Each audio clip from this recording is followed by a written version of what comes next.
Welcome to this week's episode of the CPG View, the number one CPG information source for global omni-channel leaders. Gemma, thank you so much for joining this week's episode of the CPG View. In the pre-show session, we just chatted for much longer than we probably both planned to. I think we have so much in common, and I'm a bit surprised that you and I haven't met up until this point. Me too.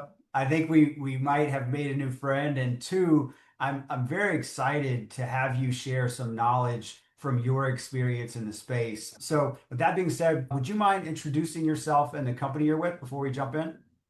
Sure. So, Dawn, equally, I'm delighted to be here today. And, I feel like you and I have been two ships in a night, like kind of kindred spirits that have been hustling along in the ecom space. So, I'm Gemma Spence. I have the great privilege of leading the digital commerce practice within VML. VML is the largest creative and commerce agency network owned by WPP.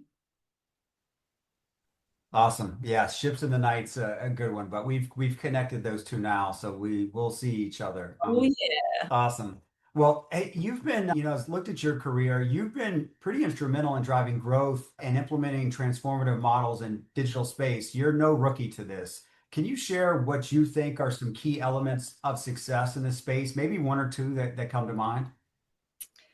Yeah, so first of all, thank you for that. And I think any commerce practitioner knows that, commerce is the nexus of change, right? We're all change makers, we're all change agents. And if you're not driving change within an organization, then something's wrong. So I think that this will really resonate with everyone who I'm sure listens to your podcast or has an interest in this space. I think first and foremost, and we talked about it previously, e-commerce, commerce is all about piping and plumbing, right? It's all about the mechanics, and it is a kind of nexus of all. So I think first and foremost, it's what's the North Star? What are we trying to achieve? Whether it's within an agency ecosystem or whether it's through like a client, what is the North Star, what is the ambition and the requirements, and then what are the kind of leader and laggers of metrics of success?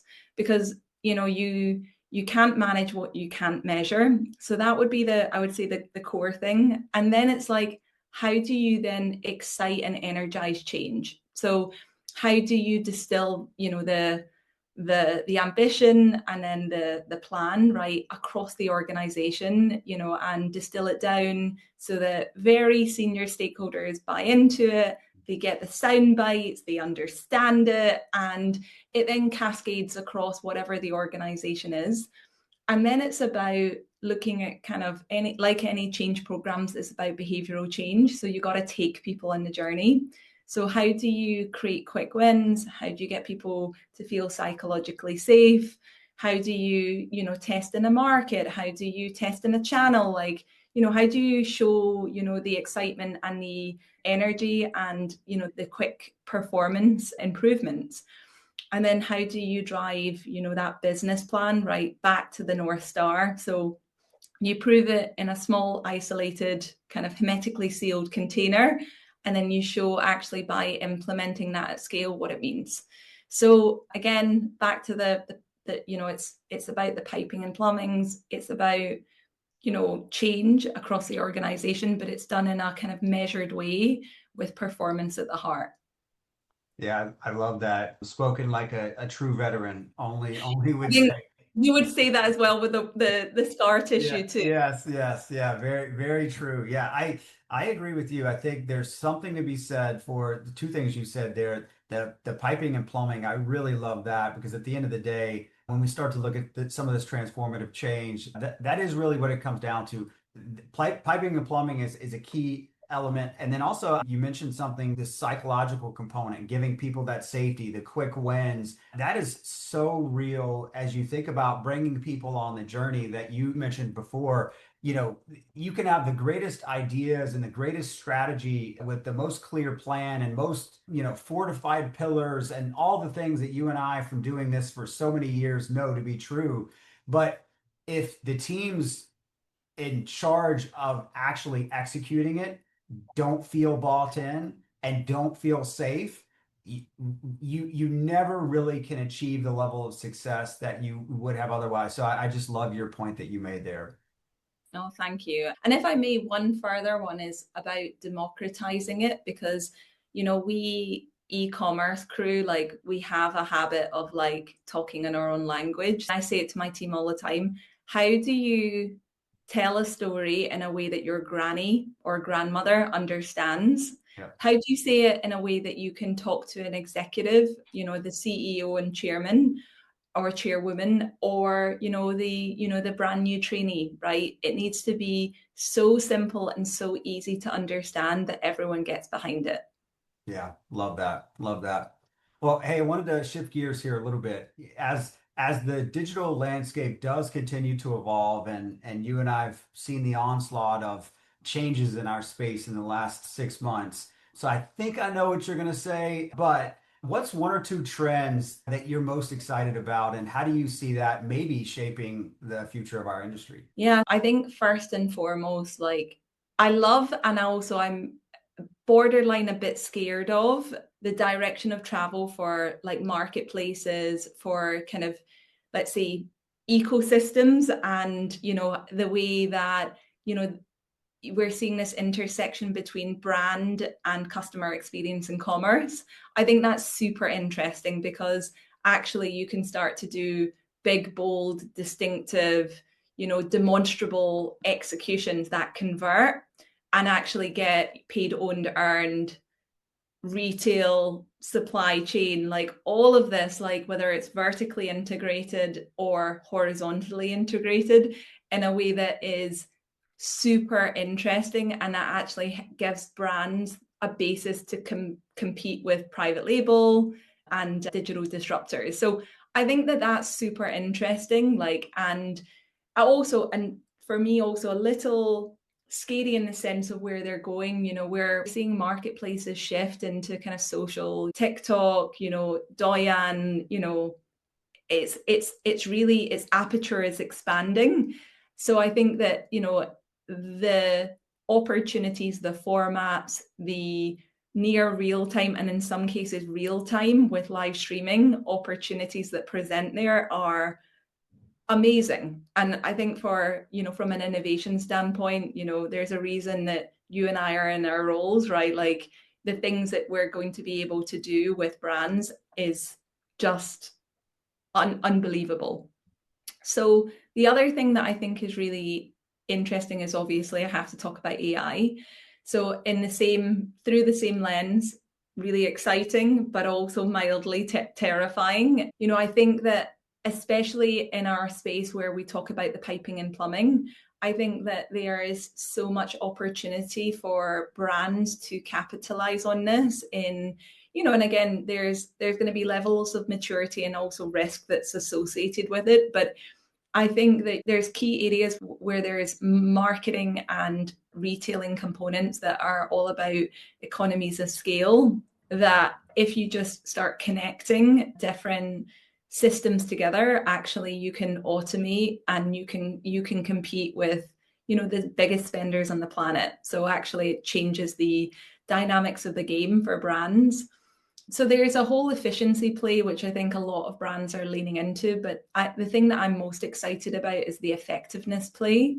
And again, being a commerce veteran at the core, coming from the brand side, I love when you can look at share and contribution. And I think that the opportunities that exist around when you start to use your own data sets, you augment it with second and third party, you use that to do your large learning model, you build your own agents, and you deploy your agents who are effectively garnering insights, but also in a agentic way, actually actioning them, right? I think that the opportunities for pack price architecture, for all of the dynamics at play within any route to market for a brand really explode. So I think yeah, it's a good time to be in commerce. Yeah, no, you think about it, and probably, you and I have been at this a while, but all the basics that we learned with regards to, early in our CPG or durable careers, I don't think we all went to the same CPG university, but I feel like we had the same, textbooks and, what we learned about pricing, distribution, shelving, and merchandising. You now have those same mechanics still in play, those same fundamentals, but, very large influences will be driven and efficiencies, to your point, by AI will be, in my opinion, also a key value unlock as we think about the value chain, not only in commercial functions, but in front office and back office functions. And I think the other point you made in the beginning about marketplaces is very, very real. And companies need to make sure that they have measurement tools in place so that they are able to see and understand what's happening from a marketplace perspective globally. And it's certainly changing and changing fast. And there's an old saying about measurement, and it's that it provides not only focus but feedback. And your point about measurement being key, I think will be another area that brands that are successful, what'll separate those that are leaders versus laggards will be an ability to pick out the signal from the noise at scale. I think that'll be a big differentiator. Absolutely. Yeah, and I wanted to ask you, you've led and currently lead large, diverse teams across the region, and I know sometimes that could be challenging. What strategies, maybe one or two, do you use for alignment, innovation, and just consistencies across such a broad scope of functions and geographies? Yeah, it's a really good question. I think so within VML, so we are, WPP's kind of arsenal when it comes to kind of creative strategy and also enterprise solutions capabilities. So we in EMEA we have about 1,800 commerce practitioners. They are across 30 plus markets. What we have strategically done, because the aperture of commerce, as you know very well, is expansive and it is getting rapidly broader and deeper every single day. So what we have done over the last couple of years is we've created centers of gravity. So we have these centers of excellence that collate expertise and create tribes and communities. So for instance, in Denmark, we have our marketing automation team. We do all of our CRM and our precision marketing. In Luxembourg, we've got our marketplace offer. So we do all of the marketplaces. UK, we do, D2C development, so on and so forth. So it means then that we coalesce around, what's the problem that our clients is looking to solve.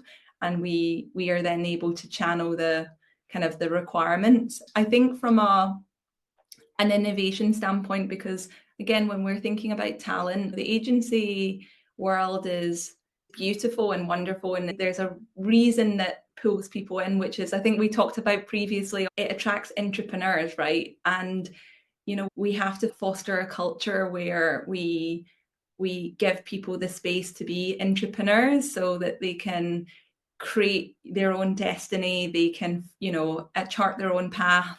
It's almost like choose your own adventure, and we give them the path to do so.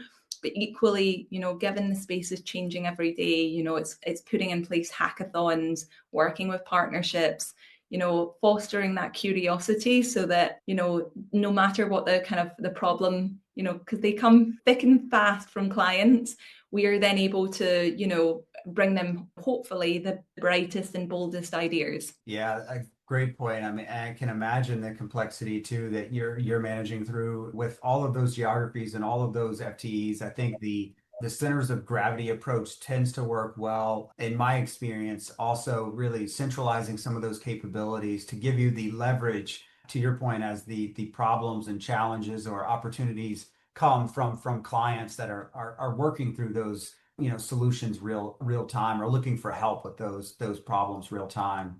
I wanted to ask you, as we think about tools like Commerce Studio and other innovations, how do you see technology playing a role in optimizing operations and maybe enhancing customer experience, hopefully enhancing customer experience, right? That's what we all hope at the end of the day. Absolutely. So let me give you the skinny on what we mean by Commerce Studio. So within WPP, so our CEO made a bold play a few years ago at our capital markets 3 years ago.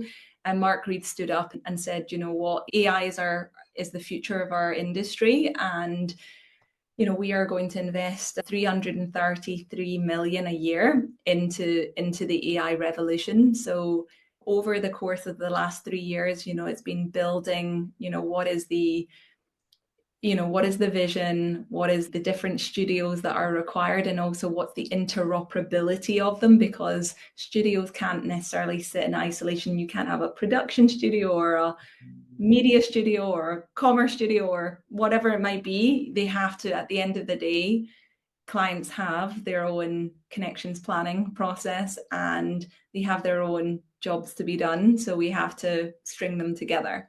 So Commerce Studio is as it says in the tin, the commerce component of it. So it is our one-stop shop environment where we're able to do strategic planning. So that's where to play, how to win, and how to grow.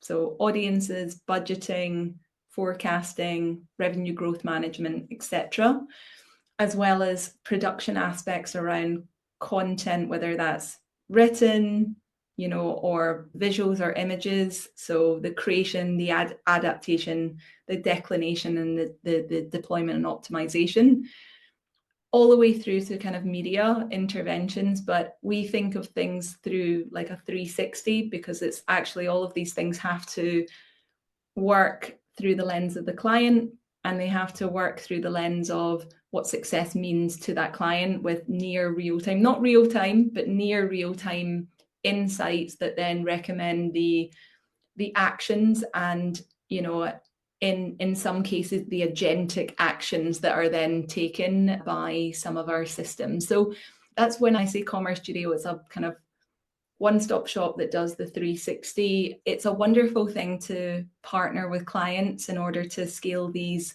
because again, it's all about transformation. It comes back to your earlier point, which is, it's all about tailoring to the requirements of our clients and then being able to do this in a really thoughtful way. Yeah, that's quite interesting. I wasn't aware of the magnitude of the $300 million invested into AI. That is significant and bold, to use your words, to say the least. I think, in my opinion, what's going to be the big difference between the leaders and laggards in the space, and the leading agencies that are forming these solutions, and the brands that they are supporting, whoever those brands are, ultimately, I think too, I talk about this a lot, but I think it's very important, is you want to be in this triangle, and the triangle consists of 3 points, and one of those points is data, the other is dialogue, and the other is speed. And the triangle only works if you hit all 3 points. Data for the sake of data really doesn't create value. Dialogue for the sake of dialogue doesn't really create value. And speed by itself doesn't create value. But if you put all those three together, and to your point, the innovation investments that it sounds like your company's making and leaders in the space are making, that can help enable better utilization of that triangle for the brands that you service, will certainly be a difference between those that win and obviously those that don't. I couldn't agree more. And I think also one of the things that we've spent a lot of time looking at is, I think, and in the agency world, right, you spend a lot of time navel gazing, right, like looking inwards and going, how do I drive efficiency within my business? But actually, we've purposely gone, this isn't about us, this is about the client, right? So actually, the orientation needs to be much more on the effectiveness, and how do we turn this into being, because it's commerce, right? It's called Commerce Studio. It's got to be about outcomes. It's got to be about value-based metrics. So, and I think that you're absolutely spot on. I think the other thing is that one of the points I brought up earlier was around psychological safety, because with the AI, as we've shifted into the AI era, it's one of the things that I certainly have written extensively about is, how do you create psychological safety for teams, for individuals, and how do you take them on the journey of behavioral change just generally, so that they feel part of the journey, empowered, excited, and they're at the forefront. I think that in all of this, we can't lose sight of that. I think it's very important that organizations, whether it's clients or agencies, right? Like actually it's every business, you've got to take your people on the journey. You've got to build in time for them to test and learn and fail, and make it fun, make it safe, make it enjoyable, so that they do engage, so that they don't feel stupid if they don't get it first time, feel that they are at the forefront. And I think the other thing is, certainly from when I go back to talking a little bit more about Commerce Studio, for us, it's not about replacing the the the human, the person, right? Like actually the greatest thing is human ingenuity and creativity. We've got, creativity is about problem solving at the end of the day, and we've got to amplify that. And actually, like everything that we do should be in service of that. So through any of our AI tools or systems and solutions. Yeah, I love that. Well, I know it is getting late your time. It's probably 5:45 on a Friday afternoon, but we again appreciate it so much. I did want to ask you one more question, if that's okay. Would that be all right? Go for your All right. life. All right. Gotcha. Okay. So from your work in the digital commerce space, we talked about it, the e-commerce crew, to your entrepreneurial ventures. You and I do have a lot in common there. What drives your passion? What drives, Gemma's passion? And how do you envision your role shaping the future of the field? Whoa, that is a big question. I think I'm very value driven. So I mean, it's interesting. I was talking to someone the other day. So I really believe in, your virtues and your values. And I've done my kind of values every year for the last, I think, 10 plus years. And it's interesting whether you're in a space of, confidence, or there's great stress, whatever, your values very rarely change. So I always lean into them. My values are centered around creativity, so creativity through the lens of problem solving. So for me, like if there's a problem to be solved, I'm a happy lady. And then the second thing is about like beauty and excellence. So and again, my interpretation of that is, how do we continue to, push boundaries? How do we continue to innovate? How do we continue to, pioneer in many respects of what, the new frontiers look like? So for me, I think, if there's a way in which I can, lead, or provide the opportunity to others to lead in this space, to test, to innovate, to pioneer some of the new innovations, whether it's around ways of working, or new strategies, or thought leadership, or any of the new tools or systems, like I will be a really happy person. And I think the final thing is it's about collaboration, and again, back to your point about dialogue, like we talked about this off camera, that actually, like, we're a small but mighty commerce crew, right? And we got to stick together. Doesn't matter if we come from different tribes, but actually we've got to stick together. And I think it's all about having open conversations and being able to learn and spar together, so that we continue to move the field forward. Yeah, I love that. It was interesting. You said a couple things there that I didn't tell you this before. My personal mission is to educate, encourage, and empower high impact digital leaders. If I didn't do this type of role that I'm doing, I probably would want to be, I can see myself being an old professor, like just helping teach people things. So, but that's my mission, is to educate, encourage, and empower high impact leaders. And then The other thing is values for me. So I'm always clear on my mission and always clear on my values. And to your point, they rarely change for me, even if there's a high stress moment or a no stress moment. And they seem to be, a couple are similar to yours. So community, collaboration, connectivity, and career enrichment. So I care a lot about community, bringing people together, meeting you, helping to elevate, others that don't know you to know you, just fostering a sense of community. It's part of the reason we have the retail e-commerce club as well. Collaboration, I even if you come from different, different groups or what have you, just to collaborate with others is really important. I think at a point where we're very fortunate to be where we're at, and you want to be able to help others in their career, whether they're at our stage in the journey and they're looking for where they want to go and do next, or if they're early in their journey. And I think the worst thing someone like you and I could do is kind of reach the level that we're at and not send the elevator back down. And even better yet, like, why don't we get on the elevator and bring people up? Because other people, whether we want to admit it or not, and I will fully admit it, other people brought us up. People extended a hand, people were mentors. So anyway, I love the points you made, and that's probably why we hit it off from the very beginning, because a lot of those were very similar. I love that. And I think I might start calling you Prof. Don. Yeah. Well, thank you so much for the time. I know it's getting late, your time, and I hope you have a great weekend. And I wanted to ask you if there's anything you would like to say to the audience in closing before we wrap up. I think this has been such a wonderful conversation. So thank you for inviting me. I think the key topic, change is hard for people. Commerce is at the nexus of change. And, we've got to embrace it, right? We've got to be change agents, which is you got to lean in, you got to be bold, you've got to be courageous. So, yeah, I hope some of the points we chatted through help. Awesome. Well, thank you so much. Thank you for listening to this week's episode of the CPG View, the #1 CPG information source for global omni-channel leaders.